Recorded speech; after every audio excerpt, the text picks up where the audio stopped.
Paul, Richard, thank you again for joining us this evening.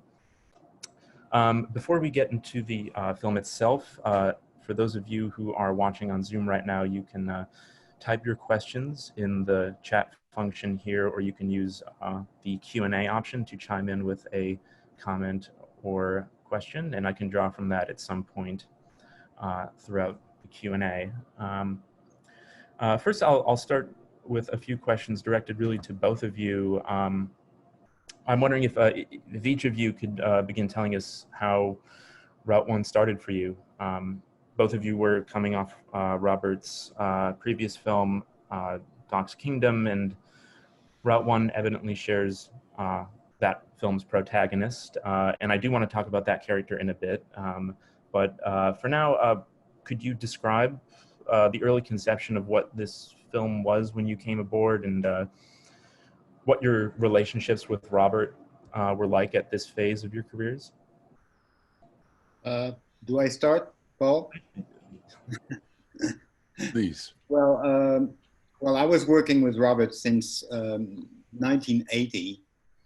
And so I had been the DOP for Doc's Kingdom, shot in Lisbon and New York. And actually, in the beginning of 1987, he came with this idea of Route 1, which was the first draft, the only draft that we used to get money from different European networks.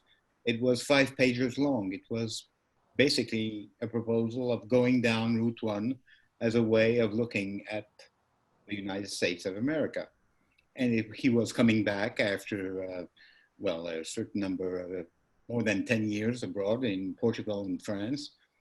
And that was the proposal. In fact, in the written proposal, Doc was not there. And when we started working just before summer, the shooting started at the end of September. But I came the first time to the States to go for a short from town to town for a week with Robert, and we talked about the film, of course. We only talked about the film. But even then, Paul McIsaac was more the journalist than the fictional character. And it changed, so I don't know, maybe Paul has a different story. That would be interesting. But from what I knew and the way we built the production of the film with the television, public television in Italy, in Great Britain, and in France, it was, well, the fact that Robert Kramer was well known. Many of his films had been in European festivals, and people wanted to see his vision of the United States. And it didn't go further than that. And it was enough money to start the film. So, and when we started shooting with Paul as the journalist, asking questions in Fort Kent for maybe 2 days, maybe 3, I don't know. Then we had a big talk with the whole crew. And Paul shifted. Paul became Doc, traveling alongside with Robert Kramer. And they had their different paths, and they would meet, and sometimes they would be on different ways. And that's when it really started to be, but it was 3 days after we had started. So we still had 5 months of shooting ahead of us. What was the makeup of the crew, at least early on? Early on, well, one of the important things is that Robert decided to hold the camera. Of course, he had already worked with a video camera, but he was impressed with the fact of having an Aton with, real lenses. You have to deal with the T-stop, with the focus, all these things. And I said, I'll do it. I'll do everything. I'll do the light. I'll be the assistant. You don't have to worry about anything, and you can do it. In fact, in the film DC, several filmmakers began working directly as the one who is holding the camera, the director. What the director sees is his way of making the images for the film. It's very different from working with a crew where you say, I want to see this, go with a close-up. You don't have to do, the director doesn't have to say that. He does it himself. But for that, he's got to be confident. You know, he got to trust the people around him. So I would do all of this around him and be the producer and the assistant and everything. Anyway, making the film. And the sound guy, Robert knew him. We had done Doc's Kingdom and maybe another film before. So Olivier Schwab was there. That would be the French crew. Paul was the journalist. Robert would be director and holding the camera. And somebody would be organizing. And at the beginning, it was Jordan Stone, the son of David and Barbara Stone. And then it changed after a month because it didn't go so well. And Christine Le Goff, who was French living in New York, became the, you know, organizing, getting the authorization to film somewhere, finding the Chinese ship in New York Harbor for the beginning of the film, and all these things. So we were 5. We had 2 cars. We convinced Peugeot USA that we were going to do a marvelous trip around the country. Actually, we didn't. The last day of the shooting, we photographed the cars, which were completely ruined. And that was our deal. But we got 2 cars for free, and off we went. Starting on I think the 1st of October, 1987. And you were shooting for what, 5 months? 5 months. We had a short intermission at Christmas, 2 weeks. We arrived in Washington. We didn't shoot in Washington, but we filmed in Baltimore, arrived in Washington, had 2 weeks. The French went home. And we came back the beginning of January and started with the Washington shooting up to the West. But it was different at that moment. Everything had changed slightly because at the beginning, for the 3 first months, we weren't, let's say as a producer, we weren't counting. So whatever we needed to shoot, we could shoot. And well, Christmas, I had some time to work on the figures, and I said, well, we cannot shoot the same amount of film stock. We cannot shoot for another 3 or 4 months. So we have to shorten everything.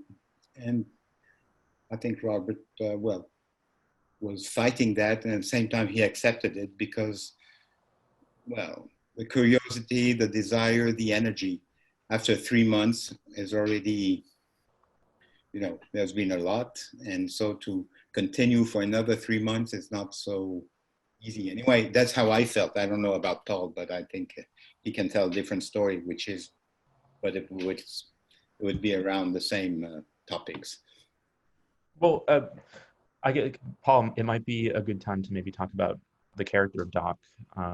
You made a really nice prologue for Route 1 that briefs us on this character, a persona that appears in ICE, although I don't think he's called Doc yet, and he is a doctor in Doc's kingdom at this point in his character's life.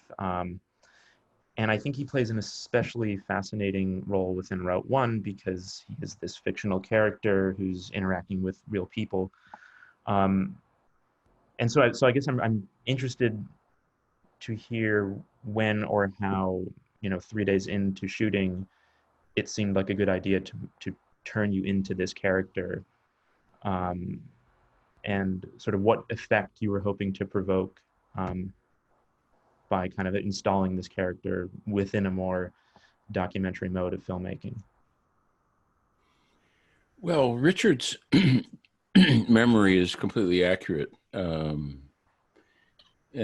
completely agree that when Robert and Richard talked about coming to the States, traveling down Route 1, all of that is right.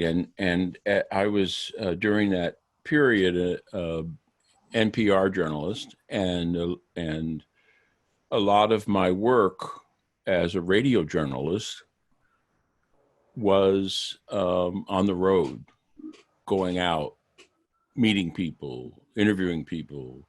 And so I had that experience and Robert knew that, and so he said, you know, what about going and looking for people that we could meet, and that is exactly the role that I had. How does Doc come in? You know, it's interesting because when we were making Route One, the question of Doc's history came up, and that he might be this character in Ice, we talked about. There was even some discussions that were disregarded about maybe we should have, you know, clips of Ice or something like that. That was not. And I've thought about this a lot, and I think that without sounding or without being too pompous or erudite or something, I think it was dialectical. I think that our histories, and that we did Newsreel, and that we did Ice, and that there was this character at the end of the film. And then when we met again later and started working on a film, which Robert had his own vision, and as we started to interact about it, I think that the fact that this character kept appearing was never an intellectual strategic concept. It sort of, and I think Richard said it right, I was a journalist. I was there for 3 days, and we said, wait a minute, what isn't here he comes again. And I use the word dialectical in the sense that there's something true about how in these 3 films this character keeps emerging, because he's useful. He is representative of a lot of people we knew, a lot of political activists that we knew, some of whom were doctors.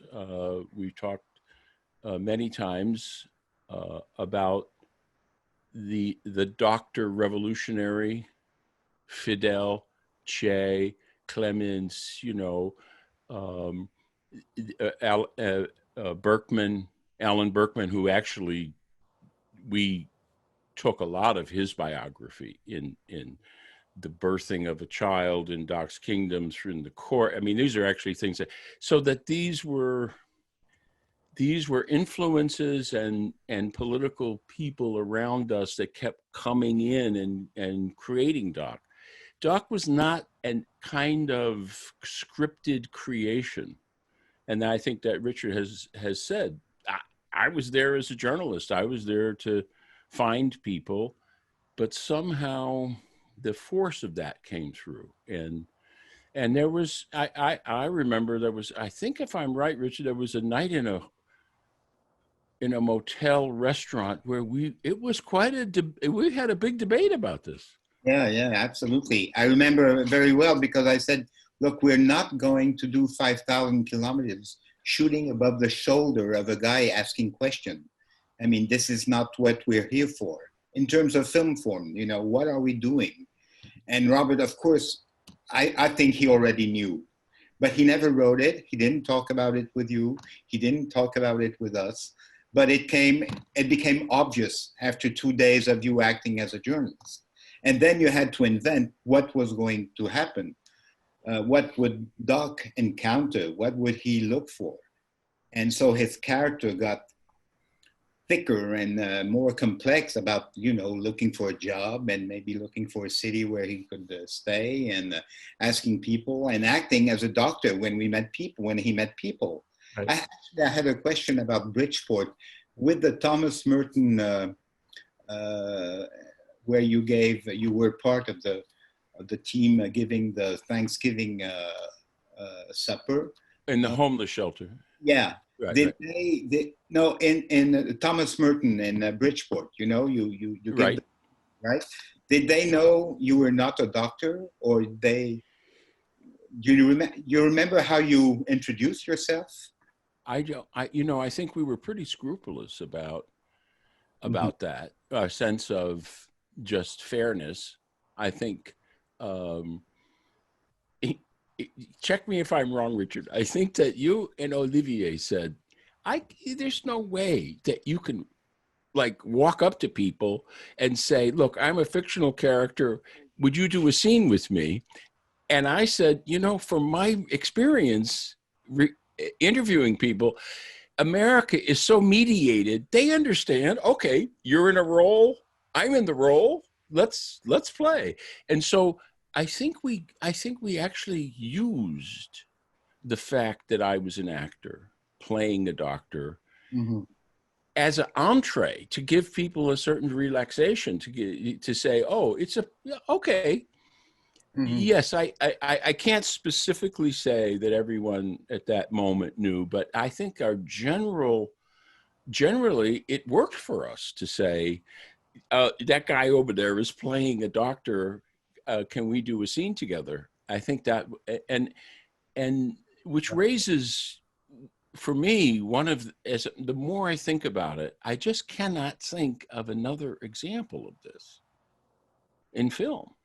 I can think lots of films where people go with the camera and talk to people, you know, Chantel, Ackerman, you know, there's all kinds of examples of that, or fictional versions of somebody who goes and talk.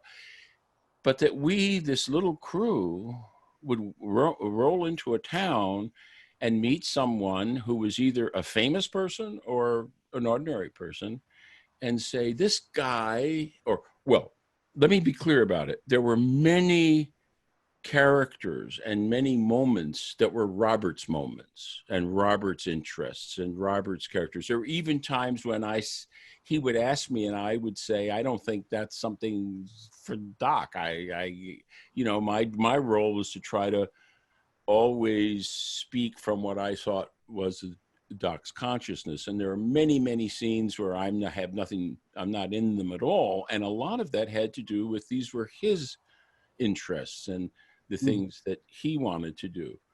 But when we went into a scene where it seemed right for Doc, I think we were very explicit with people about, yeah, he's playing Doc.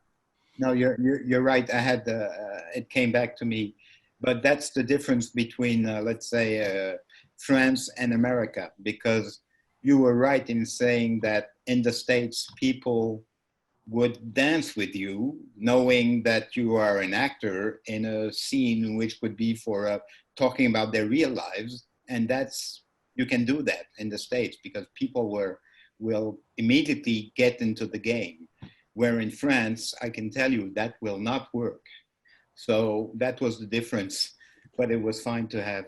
Yeah, we elected Ronald Reagan. We now elected, well, actually a bunch of actors, and now we have the ultimate where you have a large percentage of the population who are willing to suspend their disbelief or willing to back a fictional character. I mean, he is an invention. Anyway. No, yeah, I was going to bring this up, that watching the film today, I think it's still especially surprising to see the candor or the kind of the camera readiness from some people on screen. I think it's more than I think an acceptance of being on camera, but it seems like a lot of people that you've spoken to throughout the film have a very clear sense of what it means to sort of play oneself on camera. And I think they don't feel threatened. Yeah, because we were a bunch of really nice people, some European, imagine, you know, two French guys, and it was like offering, will you play with us? And most people did, and went really quite far in the way they were explicit about their lives or their dreams or what they were fighting for.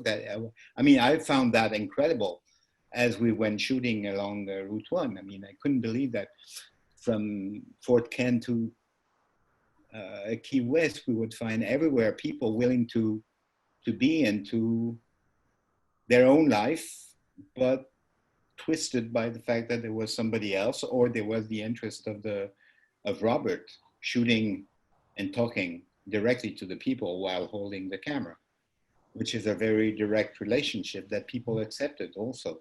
Yeah, just two different ways of sort of building trust with people. Were you surprised by that? during the shooting? Yeah, pretty much at the beginning anyway. We were surprised. I think the first solid thing that was really surprising were the people, the Pat Robertson, the people who supported Pat Robertson. This community of really deep believers in, and these were, how can I say, enemies. Fundamentalists. Yeah, fundamentalists. Really, people we really didn't like these people, what they represented, but we never confronted them. This was not the film had to accept everybody, and that was surprising because coming with the experience of Newsreel or our own experience with the same type of group in France of militant cinema, you know, you had enemies and you had friends, but you didn't film them the same way. You didn't include them in the film the same way. This is not the project of Route One. Robert wanted to meet people and to go as deep, as far as possible with them. And out of the whole image, he would build an image of the country, but never blaming somebody for something that he believed in. Although it's quite obvious that the preacher, the fundamentalist preacher, is not somebody that we enjoy. But I mean, the old couple, they're fine. They loved us, and Robert played with them, and he was not trying to say you ignorant. So that was quite a lesson, because it means that you can be open, and at the same time you can really have what you really believe, but you can make the film with this different distance to the people and the situations. And that was very important, because when you look at Route One, you cannot say, oh, there are good guys and there are bad guys, and yes, maybe even the Dario, the big, even Pat Robertson doesn't. Okay, it's awful, but he's not filmed as a caricature. You know, it's okay. It's him. Let him be himself, and people think from there. Yeah, I certainly think the feelings of Robert and so on come across maybe in the structure of the film and the way certain sequences are edited or juxtaposed against each other. But it is still remarkable that you were able to get sort of space to film a public figure like Pat Robinson, and in the same film you have someone like Jesse Robinson, and film is very fluid in moving between these historic locations and pit stops and inside people's homes who don't necessarily know who you are. And I think it's really remarkable, and I think a testament of the approaches you took to getting to know these people. And to go back to the structure of the film, it's hard to sort of get a sense of how long you were in a given place. You might get the sense that you were maybe there for a day, or maybe you were there for a week or so on. And Bridgeport is a good example, because it's 40 minutes in the film. Yeah. And it was 10 days, full, really very intense 10 days. But we arrived, it was Thanksgiving period. So I think, well, you'll tell your story, but you went on your side to find who would accept you for being part of a community giving the Thanksgiving supper. So you found Thomas Merton. And on the other side, I don't know how he found them, but Robert went to the young Puerto Rican couple getting married. And then we understood that the young guy might go to jail soon. And then he found the judge. And then there was the big, the Dario, the guy who is the rich guy. We're in a helicopter with him, imagine, above the city. And he's saying, I'm going to build here, and this is going to be. And at the same time, we go into projects, and you have the old Cuban lady, and you have Cecil, the black activist who goes in the town hall and says, maybe I'll be the mayor one day. And we go to see the cops. And all this was done in 10 days, which is quite remarkable. Yeah. And we were,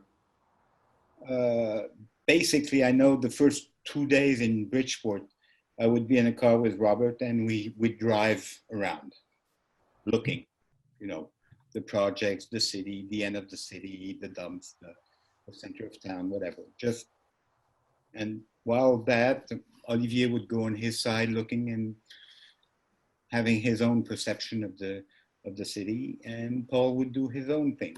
And then we talk about it, and Robert has his ideas quite fast. What I'm sure is that we didn't arrive in Bridgeport knowing we would do that. That's important. We didn't know. We didn't have a single lead. We arrived in Bridgeport one evening, probably, Right. after Boston, and after your friends building the merry-go-round. Right. And it was, okay, so it's Thanksgiving, let's work on Thanksgiving. And that would be it. So the whole film is made that way. Nothing was planned. Well, a few encounters where Robert knew he wanted to meet this guy, Right. the black guy in the South who came back from Vietnam. I mean, I don't know how he knew him, but he knew we would go and see this guy. But in Bridgeport, nothing. With a fundamentalist, we didn't know. In New York, and then there are things also that we filmed that are not in the film. For instance, Paul had a torrid love story in New York, and we don't have one image in the film. It didn't work out. So there are fictional parts and characters that we may film that Didn't work. Yeah. didn't work. We filmed 65 hours, which today sounds ridiculous. I mean, you shoot 5 months and you come back with 65 hours. Had just 5 hours. We were shooting in Super 16, so it's film stock, 400 feet rolls. You shoot today in digital, you shoot a week, you come back with 100 hours. So, I mean, it's that we didn't shoot that much also. But shooting 65 hours in Super 16 was, nobody had done that. When we came back in France, people were like amazed that we had been able to do that. What was the Speaking of shooting, I've got to go. Oh, okay, Paul. Yeah, I do. I've got to go and shoot something. I'm doing a series of interviews over the summer for the Sag Harbor Cinema of what we're calling Long Island Heroes. And I'm interviewing all kinds of people. And today I'm going to shoot a paddle-in. Richard? Paddle? Yeah, paddle. Surfers go out in the water and form a circle when someone has died. And it's their way of doing a kind of ritualistic thing. And this is a Black Lives Matter event. So these will be black and white surfers. and they're assembling right now, and I've got to get on my horse and go and shoot this. So. And you paddle, or you have a boat? Or no. I'm shooting with my cell phone. So Sure. it's wonderful. It was wonderful being with you all, and we could go on and on and on. And Richard, let's talk soon. Yeah, sure. Okay. Thank you so much, Paul. Bye-bye. Bye. I was about to ask about the editing process. It is surprising to know that there was 5 hours of footage, and in sort of researching the film, I came across this film that Robert made, as I understand it, during the editing, called Dear Doc. At the end of the editing, yes.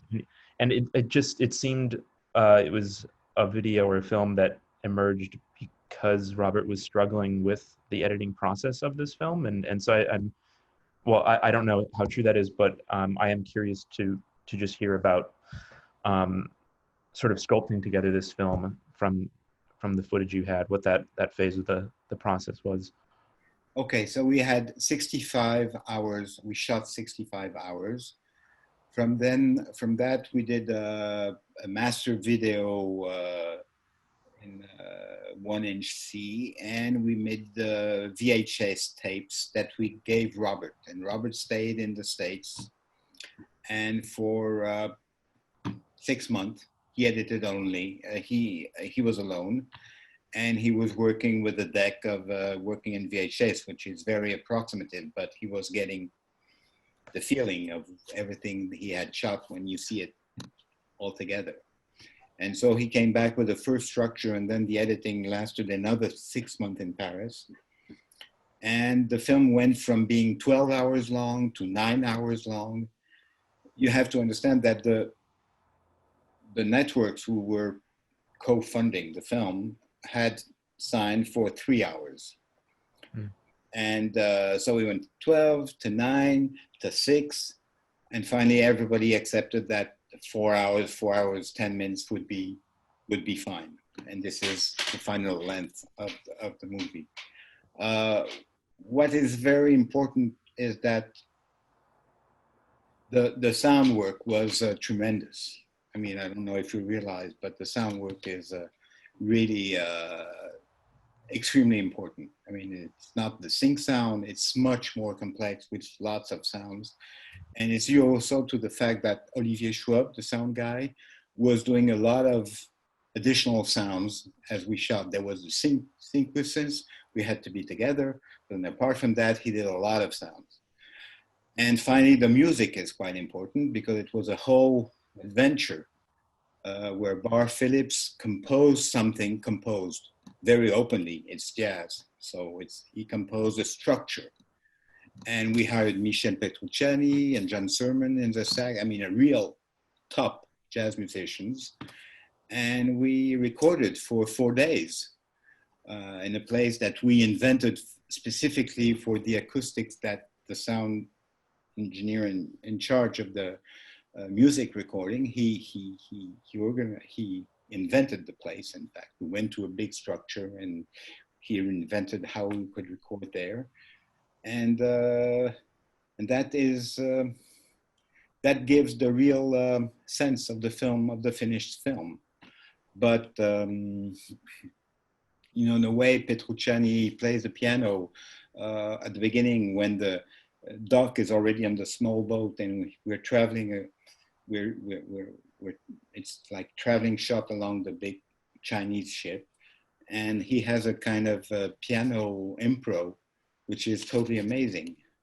And so I speak about the jazz music, first because Bar Phillips is one of the great bass player, but also because I always define the way that Robert would film as jazz, as a way of,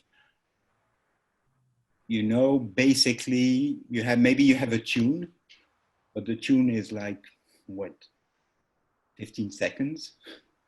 And out of there, you build a piece which can last 10 minutes. Any group of jazz musicians can do that. And that's what we were doing. We were working together as a jazz group. Also because of very technical things, I won't go into that, it would be too long, but basically the sound and the camera weren't linked with a cable. And that was the first time that a big film was shot that way. So he was free on the sound side, we were free on the image side. And the way that basically we were working for the same film gave it, it brought more to everything that we were filming. The way jazz musicians can bring together something very strong. They're improvising, at the same time they're improvising with all the music they've done for 20 years. So it's not exactly like they take the instrument for the first time, but it's the same way of working. And I think that's quite important to define the film that we made. Yeah, I think that is really sort of, that comes across in terms of the fluid quality of the film. And also the fact that Robert is filming the characters and you always understand pretty fast who's talking, what's happening, where we are. And at the same time, there are sequences where he's just basically filming the end of the day somewhere. And so the sun is there, and you have a shadow, and then you have something, and in 10 shots, all of a sudden the editing is faster. It's like, and there is the moment of the time passing, the end of the day or the beginning of the day. And so he's filming different forms. It's not only somebody who's talking to the camera. And even when somebody's talking to the camera, this is the shot, which is a very unusual. I mean, you know, you make an interview, generally it's like, yeah, where I'm talking, you know. Robert doesn't care about that. Robert had a way of shooting, which is, it was his state of mind, his experience at the moment, which was the guideline, which helped him define the way he was working, he was filming. So how close he would be, how wide he would be, how he would drift somewhere else, how he would film something else. And that's very unique. There are very few filmmakers. Did you ever go back to a particular location, maybe after you'd left, to maybe pick up on something, or was this really a sort of as veneer as the film? No, straight up. No. We lived on Route 1. We had to find a place, a hotel or a motel on Route 1, which is like, let's say sometimes it's a drag. Yeah. But in New York, we would live, I don't know, in Fort Lee, across Washington Bridge somewhere. I mean, whatever. So there were a few guidelines. We were always on Route 1, living on Route 1, and we didn't go back. We had 10 days in Bridgeport. We didn't come back. We had 2 weeks in New York. We didn't go back. We didn't do that. I have another question, but I'll pull from an audience member asked a question just now that I'll ask, or I'll read from Anne Manicus. I just watched the whole film today and really enjoyed it, particularly being shut and due to COVID. I was struck that while it was an American road trip, its European references were very present, like Chantal Akerman, Paul mentioned before, and maybe Jean Rouch. What were some of the other influences on your film, whether they be film, literary, or otherwise? Frankly, we can see these links with other filmmakers, but I don't think Robert was like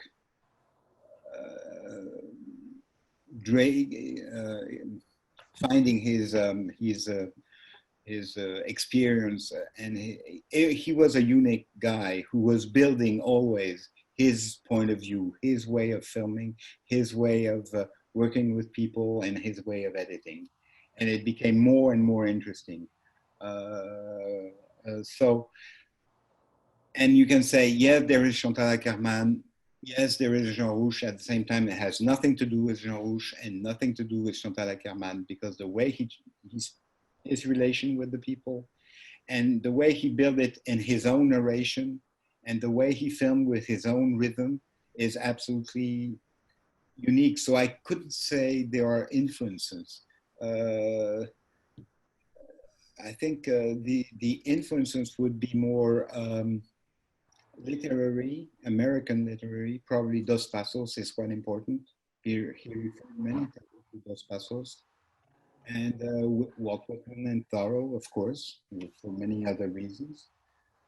So that would be important, but not in terms of other filmmakers that he might have loved. He didn't like Jean Rouch. I don't think that's quite. It wasn't very important to him. Akerman, I know he respected, but that's it. I mean, nothing more.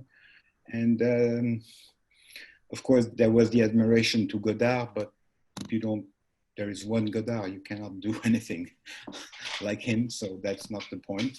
It was not working for Robert or for us. I mean, so the question is interesting, but when I think about the way Robert works and what would be the reference he introduced when we were talking about a sequence or a way to work, there weren't many filmmakers. There were more writers.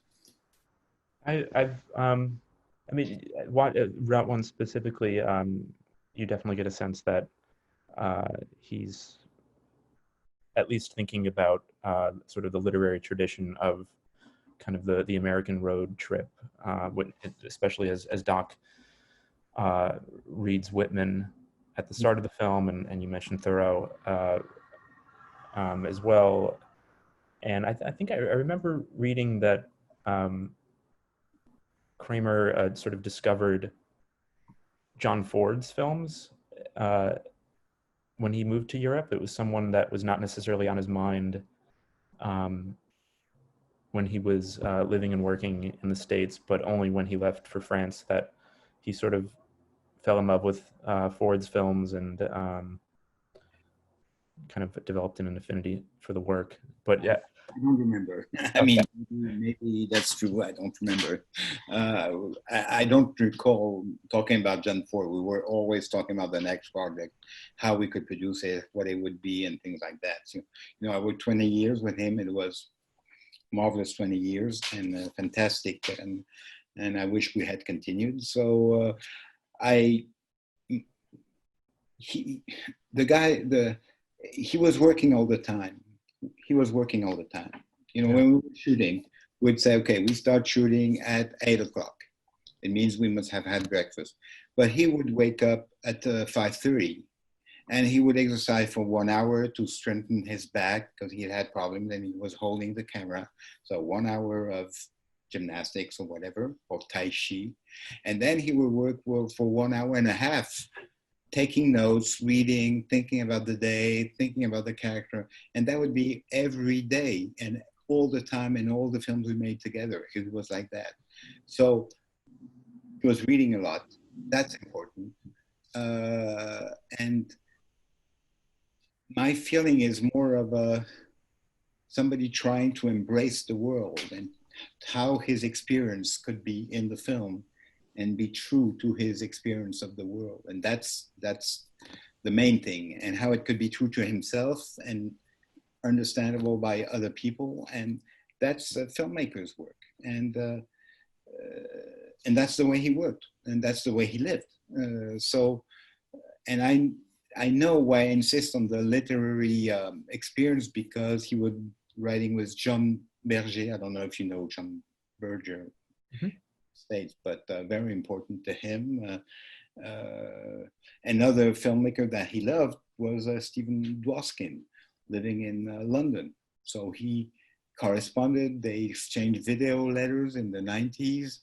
So that was somebody that he could relate to in terms of talking about the project, but inventing a form which is video letters. He would film something and write something, send it, and Dwoskin would send it back. So he was always looking how to invent a form, but he was not formalist. He wanted to be true to how he felt in front of what he was filming. So I could see the form changing. Guns has nothing to do with Doc's Kingdom, which is very different from Route One, different from Starting Place in Vietnam, different from Walk the Walk. I mean, you can see the form, but you have always the relation between fiction and, let's say, documentary. There are two sides working together. They're not two different worlds. You know, Walk the Walk is like a fiction film, a family.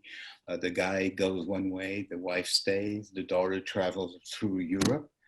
And in there, they talk to the filmmaker, who's Robert, obviously behind the camera. So it's a fiction, but at the same time, it's not exactly, you cannot be 100% in the form of the traditional fiction film. And it's always like that. He's always trying to invent a new way of relating the fiction, which he sees many dangers, and he doesn't want to go into that completely. I think it's one of the bad experiences he had in France in 1980. 1984-85, the film called Diesel. Yeah. Well, he went for the real production with a scriptwriter and more money than ever he had, and it turned out very badly because he couldn't shoot everything he had written. The editing was taken away, given to somebody else, and it was a disaster. So after that, he did Duck's Kingdom, where obviously it's already another way of inventing a fictional character who's very true to, okay, ice maybe, but also Malcolm Lowry. Again, literature, more than film. And that, yeah, that's certainly on display in Route One too. I'll maybe just ask one more question, and unless an audience member sneaks another one in during that, but it's related to how you see the film now. I think, you know, Route One obviously captures a very specific political and cinematic situation in the late 80s, but the film is also about the repetitive cycle of a country's problems. To quote Doc in the film, at one point he says, you know, upon returning to the States, everything is different and nothing has changed. I'm curious to hear your thoughts on this theme of the film, but I'm especially interested to hear how you sort of process or look at Route One today, you know, with some 30 years difference. Well, first I had to look at it many times in the last 2 years because I supervised the restoration, which allowed us to have a really nice master now and good quality. So I had to look at it 3 or 4 times. And then there was the film was taken by different theaters in France, and so I travel in, I don't know, 7 places, and people look at the film 4 hours and stay with me for another hour and a half talking about the film. So I was really, I was swimming with Route One USA. And the